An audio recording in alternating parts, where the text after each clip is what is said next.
আজকের জুমার খুতবার আলোচনার আলোচ্য বিষয় হলো পুনরুত্থান, বাসা বাদাল মাউত, মৃত্যুর পরে পুনরায় জীবিত হওয়া।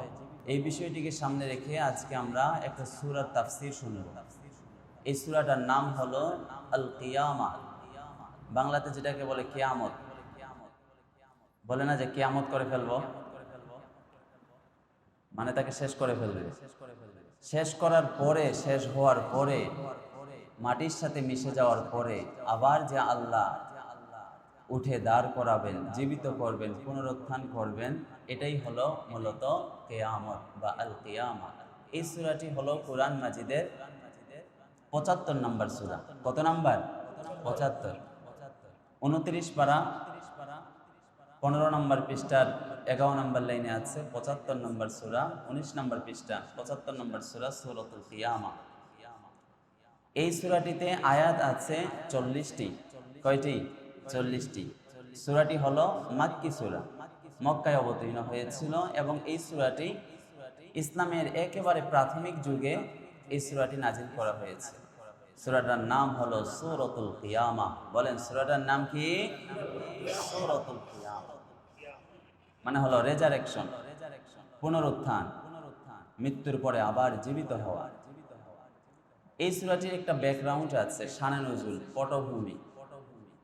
ইসলামের প্রাথমিক যুগে কাফের মুশরিকরা অস্বীকার করলো যে মৃত্যুর পরে আবার কিভাবে জীবিত করবে। মাটিতে হাড়গুলো তো মাটি খেয়ে ফেলে, এগুলোর তো আর অস্তিত্ব থাকার কথা নয়, আবার কিভাবে জীবিত করবে। কাফের আর মুশরিকরা তারা স্বীকার করতে চাইল না। তাদের কঠিন জবাবে আল্লাহ তাআলা এই সূরাটিকেই নাজিল করে দিলেন, সূরাতুল কিয়ামা, রেজারেকশন, পুনরুত্থান। সুবহানাল্লাহ বলেন। একবার মুনাফিক নবীজি সাল্লাল্লাহু আলাইহি ওয়াসাল্লামের কাছে এসে বললেন যে, হে মুহাম্মদ, পুনরুত্থান কিভাবে হবে? আমরা তো মরে যাব, মাটির সাথে মিশে যাব। আস ইবনে ওয়াইল, বিখ্যাত মুনাফিক, সে নবীজির কাছে একটা হাড় নিয়ে এসেছে কবর থেকে, অনেক দিন আগের কবর থেকে একটা হাড় নিয়ে এসে নবীজির সামনে এটা মোচড় দিয়ে, যে মাত্র মোচড় দিয়েছে এটা ডাস্ট হয়ে গেছে, বালু হয়ে গেছে, এটা ময়লার মতো, একেবারে বালুর মতো হয়ে গেছে। বলছে যে মাইয়ুহিল ইযামা ওয়া হিয়া রামীম, যেটা কোনো অস্তিত্ব নাই, এটা থেকে আবার কিভাবে জীবিত করবে? আল্লাহ রাব্বুল আলামিন বলেন, ২৩ পারা ৪ নম্বর পৃষ্ঠার ৬ নম্বর লাইনে আছে ৩৬ নম্বর সূরা, সূরা ইয়াসিনের ৭৮ নম্বর আয়াত। আল্লাহ বলেন, ওয়া দারাবা লানা মাসালান ওয়া নাসিয়া খালকাহু ক্বালা মাইয়ুহিল ইযামা ওয়া হিয়া রামীম। যখন মুনাফিক আস ইবনে ওয়াইল বলেছিল মাইয়ুহিল ইযামা ওয়া হিয়া রামীম, যে হাড়ের কোনো অস্তিত্ব নাই, এই যে পাউডার হয়ে গেল, এটা আবার কিভাবে আবার জীবিত করবে? তো আল্লাহ রাব্বুল আলামিন নবীজিকে বলতে বললেন, কুল ইহইহাল্লাযী আনশাআহা আউওয়ালা মাররা।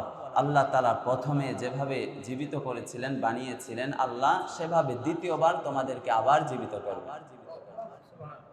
নবী সাল্লাল্লাহু আলাইহি ওয়াসাল্লাম বললেন, হ্যাঁ, আল্লাহ আমাকে এটাই বলার জন্য বলেছে।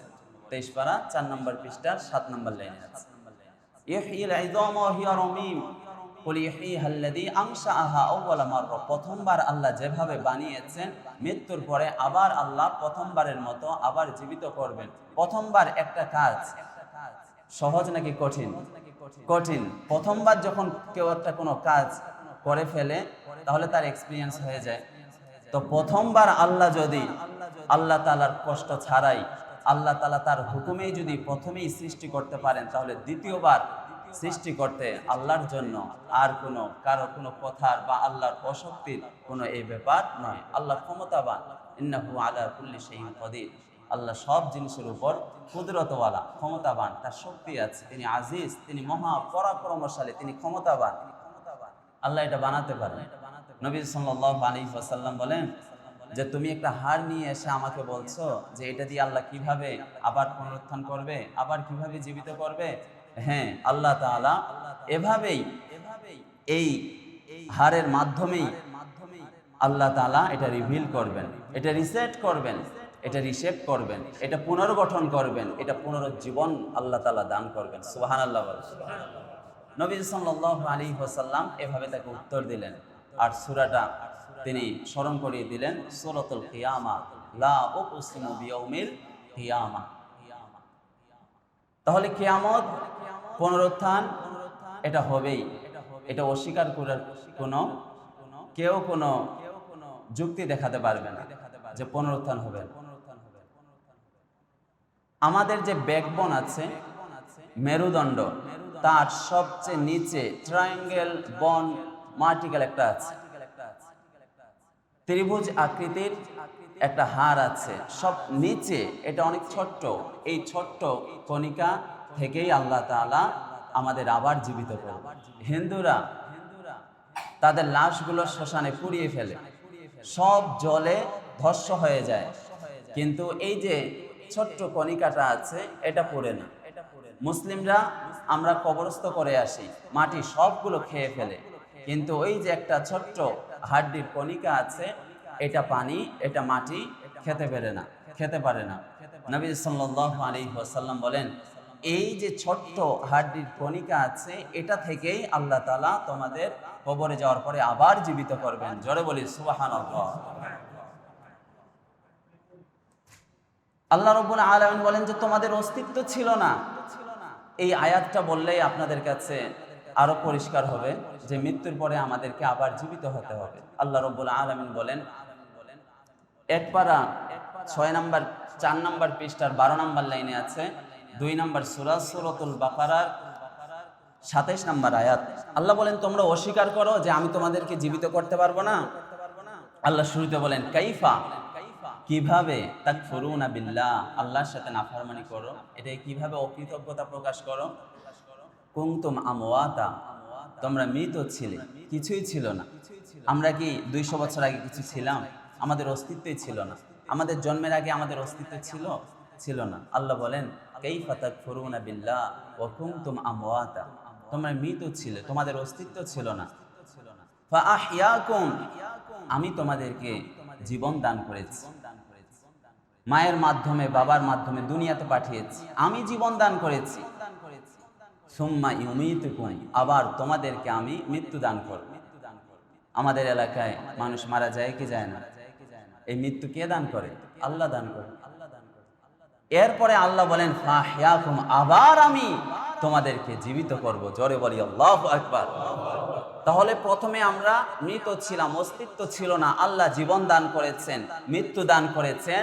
চতুর্থত এরপরে আল্লাহ তাআলা মৃত্যুর পরে আবার আমাদেরকে পুনরুজ্জীবন দান করবেন, আবার আমাদেরকে জীবিত করবেন, কারণ আমরা হলাম মাটির তৈরি। আল্লাহ রাব্বুল আলামিন বলেন যে আমি এই মাটি থেকেই বানিয়েছি, এই মাটির মধ্যে যেতে হবে, আবার এই মাটি থেকেই তোমাদেরকে আবার জীবিত করা হবে। আল্লাহ রাব্বুল আলামিন বলেন, 16 পারা 14 নম্বর পৃষ্ঠা 4 নম্বর লাইনে আছে, 20 নম্বর সূরা তাহা এর 55 নম্বর আয়াত। আল্লাহ বলেন, মিনহা খালাকনাকুম ওয়া ফিহা নুঈদুকুম ওয়া মিনহা নুখরিজুকুম তারাতান উখরা। জোরে বলি আল্লাহু আকবার। আল্লাহ বলেন, এই মাটি থেকে তোমাদেরকে আমি সৃষ্টি করেছি, এই মাটির মধ্যে তোমাদেরকে আমি আনব, আবার এই মাটি থেকে দ্বিতীয়বার আমি তোমাদেরকে জীবিত করব। তাহলে আমাদের অস্তিত্ব ছিল না, আমরা মৃত ছিলাম, আল্লাহ আমাদের জীবন দান করেছেন, এরপরে আমাদের মৃত্যু হবে। মৃত্যু হওয়ার পরে আবার আল্লাহ তাআলা ওই যে একটা ছোট্ট মেরুদণ্ডের নিচে যে ছোট্ট হাড্ডির কণিকা রেখেছেন, এটা থেকেই আল্লাহ তাআলা আমাদেরকে আবার জীবন দান করবেন। জোরে বলি সুবহানাল্লাহ। তাহলে মরে গেলে কি শেষ, নাকি মরে যাওয়ার পরে আরেকটা জীবন আছে? আরেকটা জীবন আছে। তাহলে এই বিষয়টা খুব ইম্পর্টেন্ট, খুব মনোযোগ দিয়ে শুনতে হবে। আল্লাহ রাব্বুল আলামিন এই সূরার শেষের দিকে গিয়ে বললেন, আলাইসা যালিকা বিকাদিরিন আলা আন ইউহিয়াল মাউতা, আমি কি মৃত থেকে তোমাদেরকে আমি জীবন দান করতে পারবো না? বালা, হ্যাঁ আমি এটা পারবো। আল্লাহ বলেন যে হ্যাঁ এটা আমি পারবো। এমনকি বালা কাদিরিনা আলা আন নুসাউইয়া বানানা, তোমাদের যে ফিঙ্গার প্রিন্ট আছে, ফিঙ্গার টিপ, এই যে হাতের ছাপ, এটা সহ আমি কিয়ামতের দিন তোমাদেরকে আমি জীবিত করব। সুবহানাল্লাহ বলেন। আমরা যে এখন ফিঙ্গারপ্রিন্ট দেই, এটা তখন যদি ওইখানে কিয়ামতের দিন ফিঙ্গারপ্রিন্ট দিতে বলে যে ওই যে আপনি আব্দুল্লাহ, আব্দুর রহিম, আব্দুল খালেক, ওই আপনার প্রিন্টটাই উঠবে। সুবহানাল্লাহ বলেন। কারণ আল্লাহ বলেন যে আমি এটা সহ তোমাদেরকে আমি জীবিত করব, এটা সহ জীবিত করব। কাফের মুশরিকরা এটা মানতে চায় না যে মৃত্যুর পরে আবার কিভাবে জীবিত করবে। একবার ইব্রাহিম আলাইহিস সালাম আল্লাহকে বললেন, আল্লাহ আপনি মৃত্যুর পর আবার কিভাবে জীবন দান করবেন? আল্লাহ রাব্বুল আলামিন বলেন, কেন ইব্রাহিম তোমার কি বিশ্বাস হয় না? ইব্রাহিম আলাইহিস সালাম বলেন, বিশ্বাস তো হয়, কিন্তু আপনি যদি একটু দেখাতেন তাহলে আমার অন্তরটা একটু প্রশান্ত হতো। আপনি আমাকে একটা দেখান, আমার ইচ্ছে করছে এজন্য। আল্লাহ বলেন, তাই? তাহলে তুমি এক কাজ করো, তুমি 4টা পাখি নিয়ে এসো, এরপর সেটাকে পোষ বানাও, এরপরে সেগুলোকে জবাই করে তুমি পাহাড়ের 4টা জায়গায় রেখে দাও, এরপরে ডাক দিবে, ডাক দেওয়ার সাথে সাথে তোমার কাছে চলে আসবে। ইব্রাহিম আলাইহিস সালাম 4টা পাহাড়ে 4টা পাখি রেখে আসলেন আর ডাক দিলেন, সবগুলোই জিন্দা হয়ে আবার ইব্রাহিম আলাইহিস সালামের কাছে চলে আসলেন। আল্লাহ বুঝাতে চাইলেন, ইব্রাহিম আমি এভাবে তোমাদের মৃত্যু হবে, কবরে চলে যাবে, আবার আমি তোমাদেরকে এভাবে জীবিত করব, জীবন দান করব, পুনরুজ্জীবন দান করব। সুবহানাল্লাহ বলেন। আল্লাহ রাব্বুল আলামিন বলেন 3 পারা 3 নাম্বার পৃষ্ঠার 1 নাম্বার লাইনে আছে 2 নাম্বার সূরা সূরাতুল বাকারার 260 নাম্বার আয়াত, ওয়া ইয ক্বালা ইব্রাহিমু রাব্বি আরিনি কাইফা তুহয়িল মাউতা। ইব্রাহিম আলাইহিস সালাম বললেন, আল্লাহ কাইফা তুহয়িল মাউতা, মৃতকে কিভাবে আপনি জীবিত করবেন? ক্বালা আওয়ালাম তুমিন, কেন ইব্রাহিম তোমার কি বিশ্বাস হয় না? ইব্রাহিম আলাইহিস সালাম বললেন, বিশ্বাস তো হয়, ওয়ালাকিন লিয়াতমাইন্না কলবি, আমার অন্তরটাকে একটু শান্তি দেব, আমার এটা ইচ্ছে করছে, আপনি একটু আমাকে দেখান। আল্লাহ রাব্বুল আলামিন ইব্রাহিম আলাইহিস সালামকে বললেন, ক্বালা ফাখুয আরবাআতাম মিনাত তায়র, 4টা তুমি পাখি ধরো, এরপরে এগুলোকে পোষ বানাও, এরপরে 4টা পাহাড়ে আলাদা আলাদা করে রেখে আসো, হাড়গুলোকে তাদেরকে ডাক দিবে, সুম্মা দুহুন্না ইয়াতিনাকা সায়া, ডাক দেওয়ার সাথে সাথে তোমার কাছে দৌড়ে আসবে। ইব্রাহিম আলাইহিস সালাম 4টা পাহাড়ে রেখে যে মাত্র ডাক দিলেন, ইব্রাহিম আলাইহিস সালামের কাছে 4টা পাখি জীবিত হয়ে দৌড় দিয়েছে। সুবহানাল্লাহ বলেন। আল্লাহ তাআলা এভাবেই আমাদের নাম ধরে ডাকবেন, আব্দুল খালেক, আব্দুল গফফার, আব্দুল কাহার, আব্দুল্লাহ, আব্দুল মাজেদ, এভাবে বলে ডাক দিলেই আমরা জীবিত হয়ে যাব, কবর থেকে আমরা উঠে দাঁড়াবো।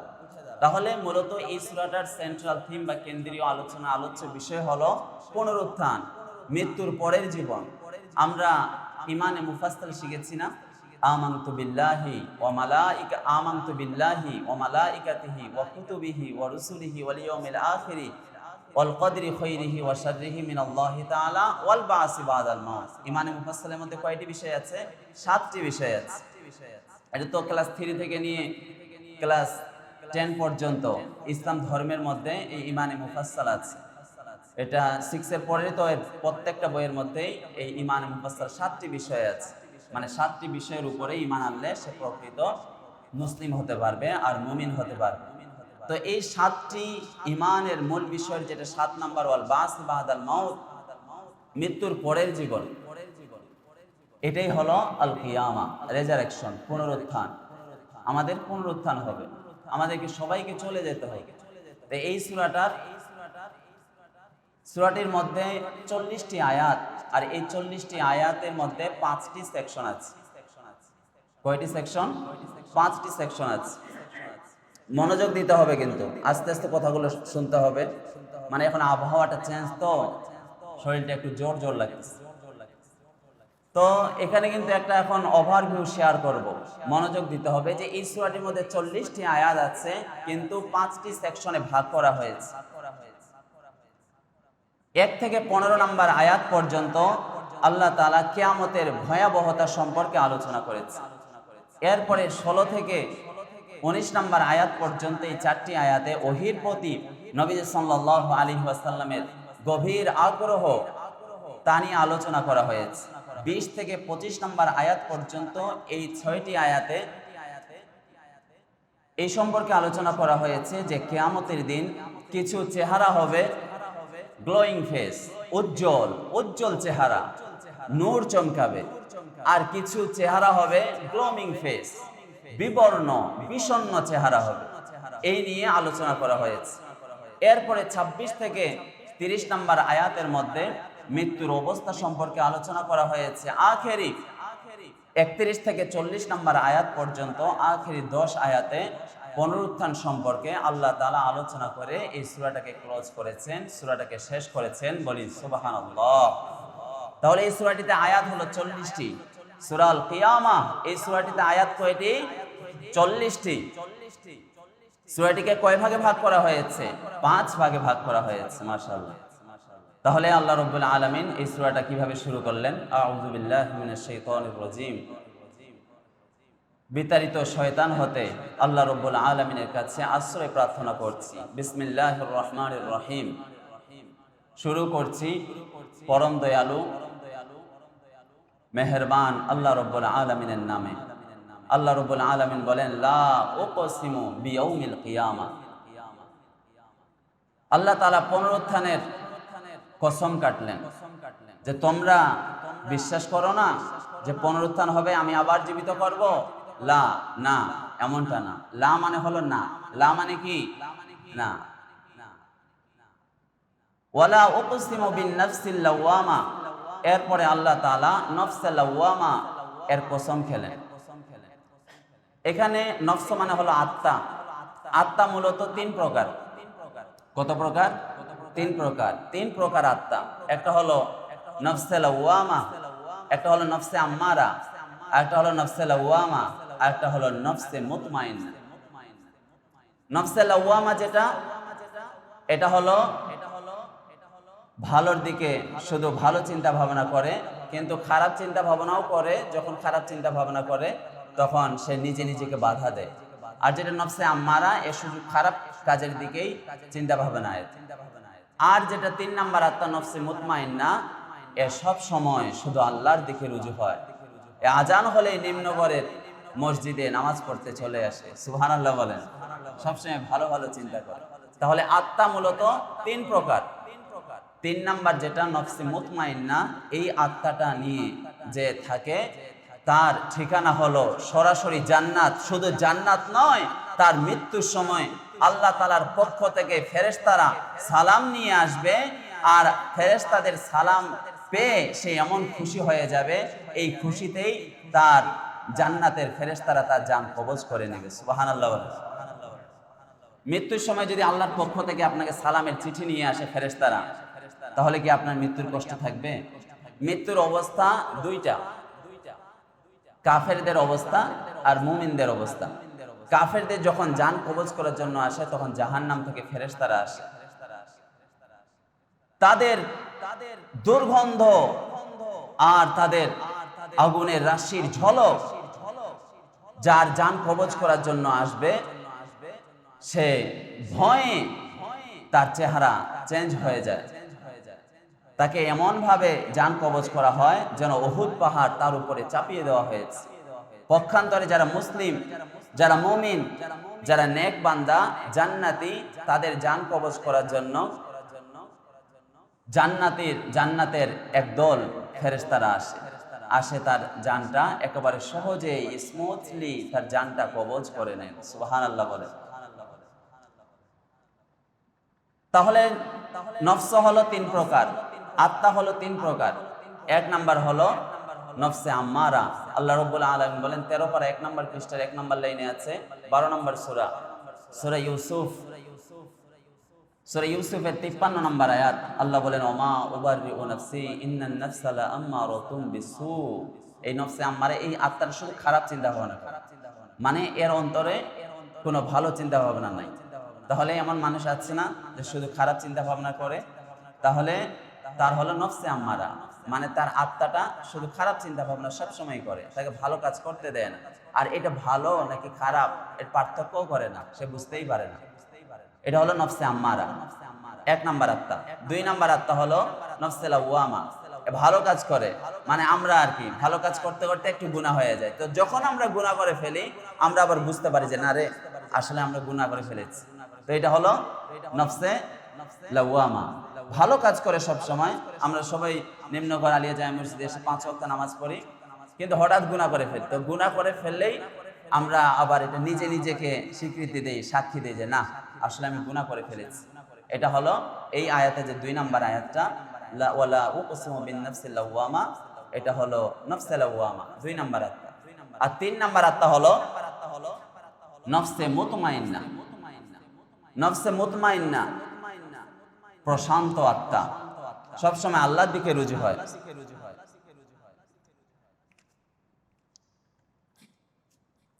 তার খেয়াল খুশি পাপের দিকে যায় না, আবার সে কল্পনাও করে না, শুধু আল্লাহর দিকে রুজু থাকে।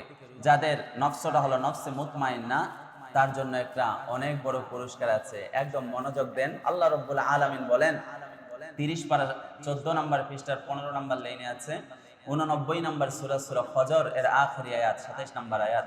আল্লাহ বলেন ইয়া আইয়াতুহান নাফসুল মুতমাইন্না, যাদের নফসটা প্রশান্ত আত্মা তাদেরকে ডাকা হবে নফসে মুতমাইন্না, আসো আসো আসো, ইরজিআই ইলা রাব্বিকি রাদিয়াতাম মারদিয়া, তোমার রব তোমার প্রতি সন্তুষ্ট, খুশি হয়ে গেছে। সুবহানাল্লাহ।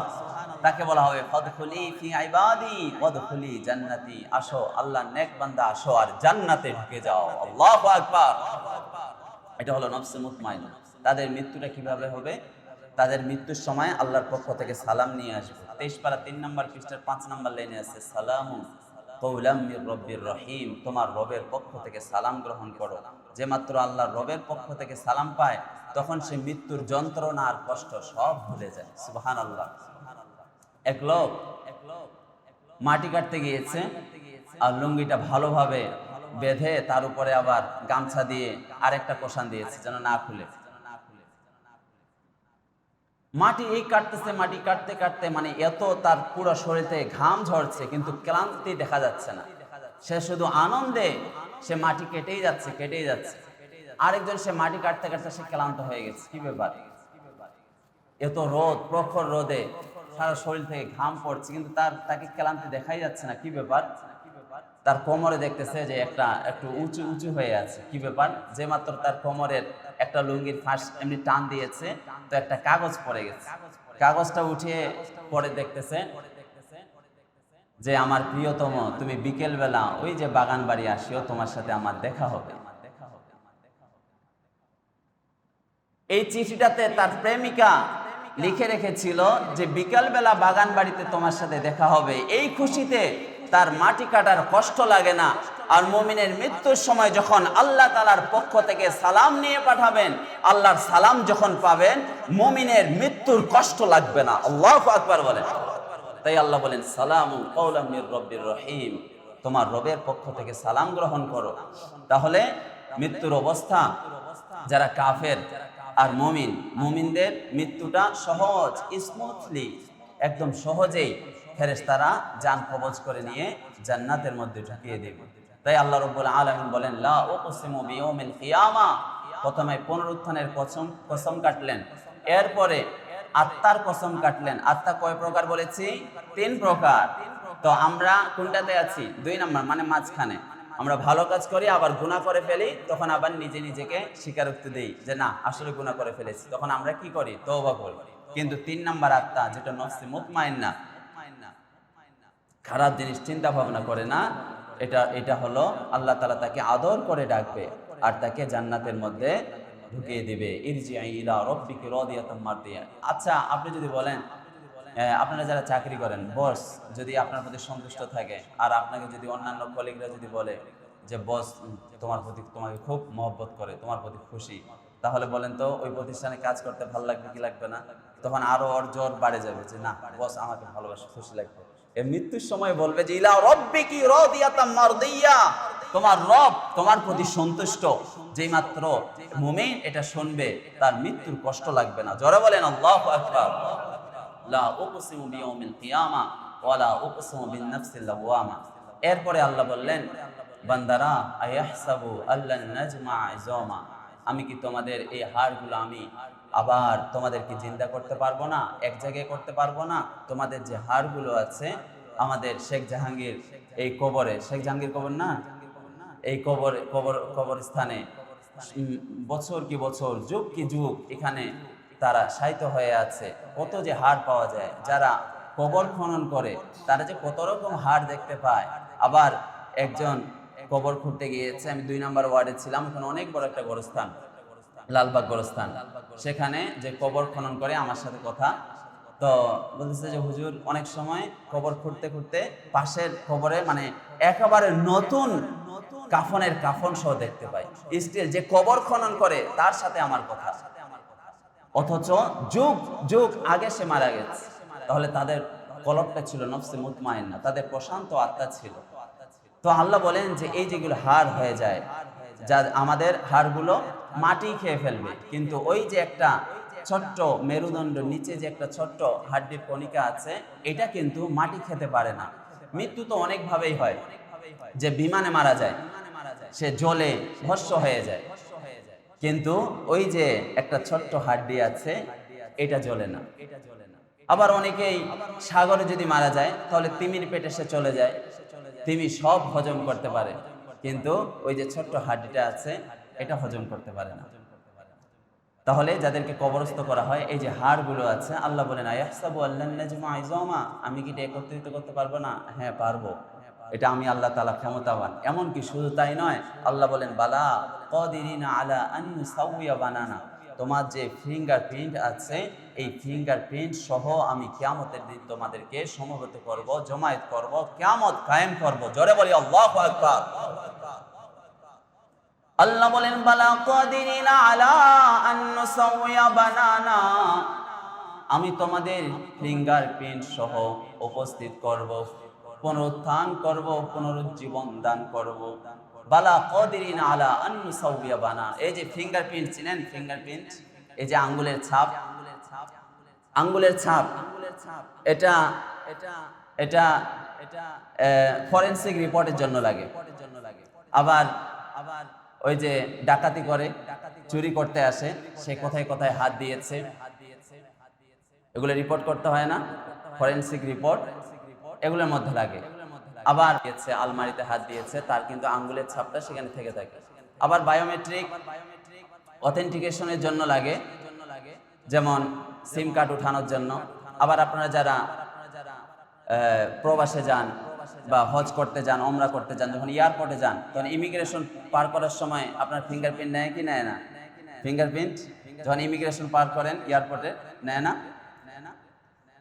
তাহলে এই ফিঙ্গারপ্রিন্ট আমরা যে দেই, বায়োমেট্রিকের জন্য হোক, ফরেনসিকের জন্য হোক, আর এই যে ক্রিমিনাল ইনভেস্টিগেশনের সময় তারা চেক করে, এই ফিঙ্গারপ্রিন্ট দিয়ে কিন্তু আপনাকে ধরে ফেলতে পারে আপনি কোথায় হাত দিয়েছেন। মানে আপনি যদি কাউকে একটা টাচ করেন বা কোথাও দেওয়ালে টাচ করেন, এই যে আমার ফিঙ্গারপ্রিন্টটা এখানে কিন্তু উঠে গেছে। তাহলে আল্লাহ রাব্বুল আলামিন বলেন যে তোমাকে আমি এই ফিঙ্গারপ্রিন্ট সহ আমি তোমাকে আবার পুনরুজ্জীবন দান করব এবং তোমার পুনরুত্থান করব আমি। তাহলে পুনরুত্থানকে অস্বীকার করার কোনো কেউ কারণ বা যুক্তি দেখাতে পারবে বলেন? এরপরে আল্লাহ রাব্বুল আলামিন বলেন, মনোযোগ আছে তো আপনাদের? একদম বলে খুব গুরুত্বপূর্ণ। অনেকেই যদি এই জিনিসটা, যদি পুনরুত্থানকে কেউ বিশ্বাস না করে, তার কিন্তু ঈমান থাকবে না, সে পরিপূর্ণ মুসলিম হতে পারবে না। কারণ এই যে ঈমানে মুফাসসালের মধ্যে কয়টি বিষয়? 7টি বিষয়। তার মধ্যে একটা হলো আল বাসি বাদাল মাউত, মৃত্যুর পরের জীবন, মৃত্যুর পরে আবার ফিরে ওঠা, আবার দাঁড়িয়ে ওঠা, আবার পুনরুজ্জীবন, পুনরুত্থান, আবার জীবিত হওয়া। বনি ইসরায়েলের এক লোক, সে অনেক গুনাহ করেছে। মৃত্যুর আগে তার ছেলেদেরকে বলল, ছেলেরা আমার যখন মৃত্যু হবে তখন আমার লাশটাকে তোমরা কবরস্থ করবে না, আমাকে জ্বালিয়ে পুড়িয়ে দেবে। যখন আমি জ্বলে যাব, কয়লা হয়ে যাব, তখন এগুলোকে পিষে কিছু সাগরের মধ্যে ফেলে দিবে আর কিছু বাতাসের মধ্যে উড়িয়ে দিবে। লোকটা মারা গেল। এখন তার ছেলেদেরকে এই ওসিয়ত করে গিয়েছে, এখন ছেলেরাও এই ওসিয়ত মেনেছে যে আব্বা তো বলেছে যে এগুলোকে পুড়িয়ে সাগরের মধ্যে ফেলে দিতে আর বাতাসের মধ্যে উড়িয়ে দিতে। ছেলেটা তাই করেছে। এখন আল্লাহ তাআলা ডাক দিয়েছেন, মা হামালাকা আলা মা ফাআলতা হাযা, কি ব্যাপার, আমি তো তোমাকে আবার জীবিত করেছি, কিন্তু তুমি ওই কাজটা কেন করেছিলে, কি তোমাকে উদ্বুদ্ধ করেছিল? সহিহ বুখারীতে হাদিসটি এসেছে, কিতাবুর রিকাক অধ্যায়ের মধ্যে হাদিসটি লিখেছেন। সহিহ বুখারী শরীফের 6481 নম্বর হাদিসের বর্ণনা, হাদিসটি বর্ণনা করেছেন আবু সাঈদ আল খুদরি রাদিয়াল্লাহু আনহু। আল্লাহ তাকে জিজ্ঞেস করলেন, মা হামালাকা আলা মা ফাআলতা, এই কাজটা করা তো তোমাকে কোন কাজটি উদ্বুদ্ধ করেছিল, যে তোমার দেহটাকে পুড়িয়ে জ্বালিয়ে ছাইগুলো সাগরে ভাসিয়ে দিতে আর বাতাসে উড়িয়ে দিতে, এটা কেন করেছিলে? তখন বনী ইসরাঈলের ওই লোক বলেছিলেন, ক্বালা মাখাফাতুকা, হে আল্লাহ, আপনার ভয়ের কারণে আমি এমন করেছি। সে এমন ভাবে আকুতি মিনতি আল্লাহর কাছে করবে, নবীজি সাল্লাল্লাহু আলাইহি ওয়াসাল্লাম বলেন, ফামা তালা ফাহু আন রাহিমাহুল্লাহ, তার আকুতি আর মিনতি দেখে, তার আল্লাহর ভয় দেখে আল্লাহ রাব্বুল আলামিন তাকে মাফ করে দিয়েছেন। সুবহানাল্লাহ। তাহলে সে মনে করেছিল পুনরুত্থান হবে না, তার হাড় হাড্ডি এবং তার পুরো দেহ সাগরে তার ছেলেরা ভাসিয়ে দিয়েছিল, বাতাসে উড়িয়ে দিয়েছিল, এরপরেও আল্লাহ তাআলা তাকে পুনরুজ্জীবন দান করেছেন কি করেন না? তাহলে আমাদেরও পুনরুত্থান হবে কি হবে না বলেন? আবার তাই আল্লাহ রাব্বুল আলামিন বলেন, বালা কাদিরিন আলা আন ইস্তাবিয়া বানানা, যে তোমাদের বানানা মানে হলো ফিঙ্গারপ্রিন্ট, ফিঙ্গার টিপ, যে আঙ্গুলের ছাপ, এটা সহ তোমাদেরকে আমি উপস্থিত করব। আমরা পৃথিবীতে কত মানুষ? 800 কোটি মানুষ পৃথিবীতে, তাই না? এখনকার রিপোর্ট অনুযায়ী কত? 800 নাকি? 800 কোটি। হ্যাঁ, 800 কোটি মানুষ পৃথিবীতে। কোন মানুষের ফিঙ্গারপ্রিন্টের সাথে অন্য মানুষের মিল নেই। এই ফিঙ্গারপ্রিন্ট সবাইকে আলাদা আলাদা দান করেছেন কে? এমনকি যে এক মায়ের পেটে, এক পেটে দুই যমজ ভাই, টুইন বেবি, অথবা যমজ বোন অথবা ভাই বোন এক পেটে একসাথে এসেছে, ভাই বোনের বা দুই ভাইয়ের বা দুই বোনের কারো ফিঙ্গারপ্রিন্টের সাথে কারো মিল নেই। জোরে বলি আল্লাহু আকবার। আমরা এই ফিঙ্গারপ্রিন্ট সম্পর্কে জানতে পেরেছি 1892 সম্ভবত 1892 সালে একজন সায়েন্টিস্ট, ফ্রান্সিস গল্টান তার নাম, সে প্রথমে এই ফিঙ্গারপ্রিন্ট সে আবিষ্কার করেছিল। বৈজ্ঞানিকভাবে সে আবিষ্কার করেছে যে এটা বায়োমেট্রিক অথেন্টিকেশনের জন্য এটা লাগতে পারে, আবার ফরেনসিকের জন্য এটাও কিন্তু লাগতে পারে। তো আমরা 1892 সাল থেকে এই ফিঙ্গারপ্রিন্টের কথা আমরা জেনেছি, অথচ আল্লাহ তাআলা কোরআন মাজিদের মধ্যে 1450 বছর আগে নবীজির উপরে কোরআন নাজিল করে জানিয়ে দিয়েছেন, বালা কাদিরিন আলা আন নুসাউইয়া বানানা, তোমাদের ফিঙ্গারপ্রিন্ট সহ আমি কিয়ামতের দিন তোমাদেরকে পুনরুত্থান করব, তোমাদেরকে নিয়ে কিয়ামতে সমবেত করব। জোরে বলি আল্লাহু আকবার। কিয়ামত, এই কিয়ামতের বড় বড় কিন্তু আলামত আছে। কিয়ামতের বড় বড় আলামতের মধ্যে একটা হলো মা বাবাকে জুদা করে দেওয়া, মা বাবাকে বৃদ্ধাশ্রমে পাঠিয়ে দেওয়া। মা যে রক্তকে দুধ বানিয়ে তোমাকে পান করিয়েছে, যখন মায়ের জরায়ুতে সন্তান আল্লাহ তাআলা দান করেন, তখন মাসিক বন্ধ হয়ে যায়, আর ওই রক্তটাকে সন্তানের জন্য খাবার বানিয়ে দিয়েছে। যখন 2 বছর দুধ পান করায়, ওই রক্তগুলোকে দুধ বানিয়ে তোমাকে পান করিয়েছে মা। আল্লাহ রাব্বুল আলামিন বলেন 2 নম্বর সূরা সূরাতুল বাকারা 233 নম্বর আয়াত, হাউলাইনি কামিলাইন। 31 নম্বর সূরা লুকমানের 14 নম্বর আয়াত, ওয়াফিসালুহু ফি আমাইন। আর 46 নম্বর সূরা আহকাফের 15 নম্বর আয়াত, ওয়া হামলুহু ওয়া ফিসালুহু 30 Shahra, and his weaning is in 2 years, completely 2 years. মা তার সন্তানকে 2 বছর দুধ পান করিয়েছেন, রক্তগুলোকে দুধ বানিয়ে তোমাকে পান করিয়েছেন। আরেকদিকে বাবা মাথার ঘাম পায়ে ফেলে রোদ বৃষ্টি ঝড় তুফান অপেক্ষা করে উপার্জন করে তোমাকে খাইয়ে মানুষ করেছে। অনেক তো রিকশাওয়ালা আছে যে মাসে 2-4টা 8-10টা থাপ্পড় খাওয়া ছাড়া বাড়ি ফিরে না, তাই না যুবক ভাইয়ারা? কমন পড়লে করার কিছু নেই, 3-4 জন থাকলে তো কোনো কথাই নেই, লাগিয়ে দাও। কিন্তু সে জানে যে আমার বাসায় আমার বিবি বাচ্চা আছে, আমার সন্তান আছে, এর নামই হলো বাবা। যে প্রতিদিন মার খাওয়ার পরে বোকাঝোকা খাওয়া, যারা চাকরি করে যারা প্রতিষ্ঠানে চাকরি করে, যারা কোম্পানিতে চাকরি করে, গার্মেন্টসে চাকরি করে, এমনকি যারা স্কুলে চাকরি করে, মাদ্রাসায় চাকরি করে, যারা শিক্ষক, তারাও তো বোকাচোকা ছাড়া কেউ চাকরি করতে পারে? 30 দিনের মধ্যে একদিন না একদিন বোকাচোকা খেতেই হয়। কিন্তু বাবা জানে যত বোকাচোকা খাই আর মায়ের খাই, আমাকে উপার্জন করতেই হবে, কারণ আমি হলাম বাবা, সন্তানের জন্য আমাকে উপার্জন করতেই হবে। একদিকে বাবা নিজের জীবনকে বিসর্জন দিয়ে টাকা উপার্জন করে সন্তানকে মানুষ করে, আর একদিকে মা নিজের রক্তকে দুধ বানিয়ে পান করায়। এটাই তো হলো মা আর বাবা। আর এই মা আর বাবাকে জুদা করে দেওয়া, বৃদ্ধাশ্রমে পাঠিয়ে দেওয়া, এটাই হলো কিয়ামতের আলামত। বলেন নাউজুবিল্লাহ। বৃদ্ধাশ্রম এটা এখন অনেক বড় একটা ব্যবসা। দিনাজপুর শহরে নেই, কিন্তু ঢাকাতে অ্যাভেলেবেল আছে, ডজনেরও বেশি আছে বৃদ্ধাশ্রম। দিন নেই, ইসলাম শিক্ষা নেই। যদি দিন থাকতো, শাফিঈ মাযহাবের ইমাম শাফিঈ রাহিমাহুল্লাহ তার মতো মায়ের পা টিপতো আর তেল মালিশ করে ঘুম পাড়িয়ে দিত, আর মায়ের পায়ের তালুতে চুমু দিত।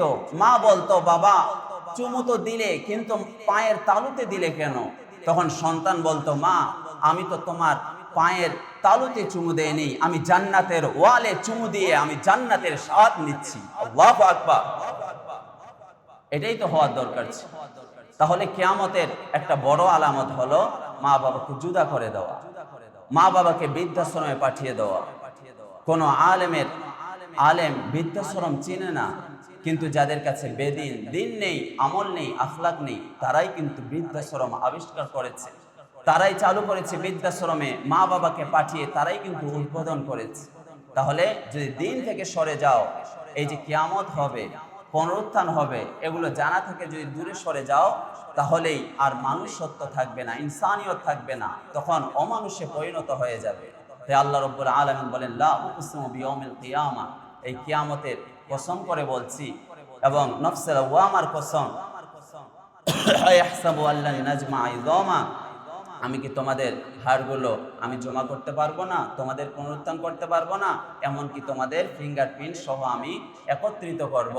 এরপরে আল্লাহ বলেন, বাল ইউরিদুল ইনসানু লিয়াফজুরা আমামা, কিন্তু মানুষ পাপ কাজ করতে, গুনাহ করতে, এটা কন্টিনিউ করতে মানুষ এটাকে ভালোবাসে। সম্মানিত উপস্থিতি, আমরা যখন মরে যাব আমাদেরকে আবার জীবিত করবেন।